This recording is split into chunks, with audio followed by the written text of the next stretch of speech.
Nakumpiska ng mga otoridad ang sako-sakong illegal na mineral ores na tinatayang nagkakahalaga ng mahigit 200,000 piso sa Opol, Misamis Oriental. Na mineral ore nasamsam sa Opol.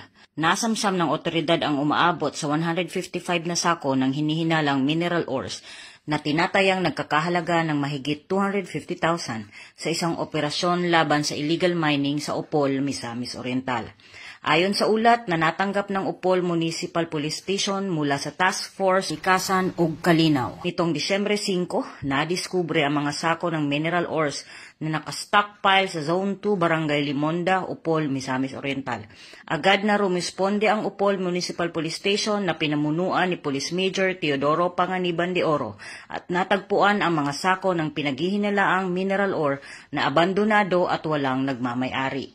Matapos madokumento at masecure ang lugar, dinala ang mga nasamsam na sako sa Opol Municipal Police Station at nakatakdang i-turnover sa Mines and Geosciences Bureau para sa kaukulang aksyon at disposisyon.